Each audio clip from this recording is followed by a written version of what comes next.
All right, y'all, it's Combo Breaker 99. I'm back with another post-fight discussion video. All right, y'all, just want to kind of go back over this fight one more time and, pretty much give my final thoughts. I didn't really do my whole full-on analysis yet on J.J. Aldrich versus Gillian Robertson. But, yeah, man, you know how it goes. I got to gloat a little bit because, I went 2-0 this past weekend. J.J. Aldrich, she pretty much executed the game plan I felt she would do. I thought she could do against Gillian Robertson. She was able to keep the fight standing, stuff takedowns, and actually use her own physical strength against Gillian Robertson. I mean, she fought a very technical fight, and I knew that was the type of fight she was going to fight. She wasn't really going to go in there and press the action or close the show or try to make like an inside dog fight. This was going to be all about, her technical skills. But that's what I expected from J.J. Aldrich. Like I said, in my keys to victory, she's not really much of a dog in there. She's going to want to fight a patient fight and just fight behind a good jab, and just keep this fight in the realm that she wants to stay. I mean, going back and looking at the first round right away, I mean, I got to give Gillian Robertson some credit. She tried throwing some kicks. She tried her hand at her stand up here, and I think that's the first step that you got to do. You got to face humility a little bit. You got to go in there and try. She was throwing some kicks, a lot missing. But, I mean, like I said, she was trying. She was throwing some head kicks. And just the ability of wanting to throw is something you got to get down. But you still had to come with the accuracy. That's a very important part. She had to learn how to find range and get that accuracy because she was missing a lot of these kicks. But like I said, as far as her throwing, she has no problem, throwing these type of kicks, throwing these head kicks, or even like extending her arms. I just kind of thought it was maybe like something wrong with her frame as far as, getting the legs up there and, being able to reset. But she was actually able to do this. It's just like I said, she just really needs to get those fundamentals down of like measuring her range because, when you're facing off against somebody like J.J. Aldrich, J.J. Aldrich is going to control range and she's going to find it with that jab. And that's what she was doing. I mean, she started like landing some good solid jabs and straight left hands down the pipe on Gillian Robertson. And that's the pace that she wanted. She was stuffing takedowns the first round, landing good straight shots. Aldrich was already doing damage with the jab and throwing the right hook off the jab. Aldrich, she closed the round with her own takedown. Then going into the second round, Gillian Robertson, she was throwing again, but Aldrich, she was the one landing. She was the one popping that jab and piecing Robertson up.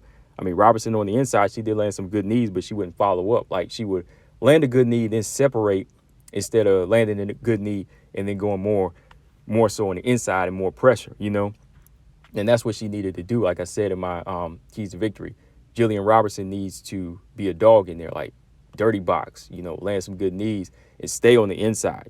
Don't give the striker their range and a chance to use their footwork. So Aldrich, what she do? She goes back to picking her shots, landing her right hook, really doing some damage to that left eye of Gillian Robertson. Gillian did get a takedown, but Aldrich had more success with it. Shoulder ground game. She was able to reverse it, get a top position, and go back to standing. So it was just good all-around control the first two rounds from J.J. Aldrich. She closed it out, never stopped jabbing, did a lot of damage to Robertson's eye, with the accuracy she was coming with.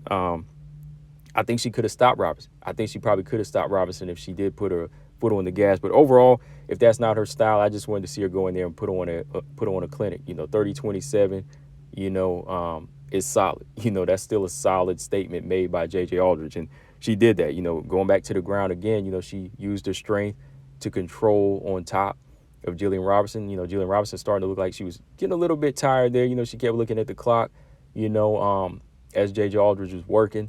So it was just like, the fighter with the well-rounded game, like I said, was going to be the one to prevail. JJ had worked on the takedown defense. She was able to, sprawl a few times and just play the matador here and just stuff some of those takedowns and, fight Gillian's game as well. And that's what it comes down to. You have to be able to be strong and nullify G-Rob's game, when you go down to the ground. Because if you don't, you'll drown. So, yeah, man, overall, I think that J.J. Aldrich fought the fight she wanted to fight. Maybe she could have went in there and got the stoppage, but she made the statement and showed that, her technical skills are still above some of these unranked fighters. And like what do I always say? When it comes down to one of these unranked fighters getting 3 wins in a row, when you get your 3-0 in the unranked realm, then you get a top 15. And, I looked at the little post-fight with J.J. Aldrich last night. She said that she either wants her original opponent in Ariane Lipsky or a fighter that I said she needs to fight next. Number 15, Erin Blanchfield. So that's a good matchup. Shoulder skills on unranked level, go ahead and jump in there with the number 15, Erin Blanchfield. Now, How would that go? Aaron Blanchfield is no Gillian Robertson. I mean, this girl's a bull. She has the tools as far as her offense. She will strike. She will commit to head kicks, and she will commit to, good straight punches. And she's much stronger than Gillian Robertson as far as, getting these takedowns. Her ability to take you down and control you is there. That's the thing about Aaron Blanchfield that separates from some of these unranked fighters. Aaron is very dominant. She wants to go in there and get the finish or get the statement win. So that's something that J.J. Aldrich has to look out for. Now, will J.J. Aldrich win? I don't know. I know some people think that J.J. ain't built for that, but what you think doesn't matter. It's about what the fighters earn, right? And that's what J.J. Aldrich earned. She got her 3 in a row, so it's time to step the game up. As for Gillian Robertson, I was thinking about it. I posted on the community post earlier today. I'll talk about the results later this week sometime. Does Gillian Robertson stay at 125 or move down to 115? I'm not, looking at it right now, I'm not really sure if it's a weight issue. I think it's more of a technique issue because she's long, lean, and she does have some strength to her, and she has a good ground game. I think it just comes down to her executing, good stand-up and good wrestling. I think that's what it just comes down to with Gillian Robertson. I think she's just more so comfortable with the one strong suit that she has. I think it's more about being well-rounded because I haven't seen enough from Gillian Robertson as far as her weaknesses to say that it's her size. I think it's more so that she's just using the one gear. She's just stuck in the one gear with Gillian Robertson. I don't think it is size, really. When it comes down to Cynthia Calvillo, for example, I think it is size with her. I don't think she really has the strength or the pop or the ground game, to wrestle these big fighters. But I think Gillian does have some strength to her. She's lean, she's athletic. She can like she showed last Saturday night, can, go in there and throw some kicks. It's just all about putting the fundamentals down and really committing to it.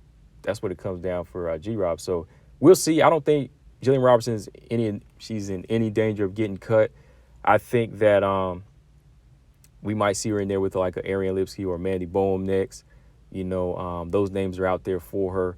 Maybe Jazzy Vicious, that's a name for her. And, rightfully so. Those are the names that she's going to stay fighting until she can make a big statement, make a big statement streak. As for J.J. Aldrich, I like to see her near Aaron Blanchfield next. I think that's a good fight. She's earned the top 15. Let me know, guys, in the comment section what y'all think. Combo Breaker 99. I'm out. Subscribe. Peace.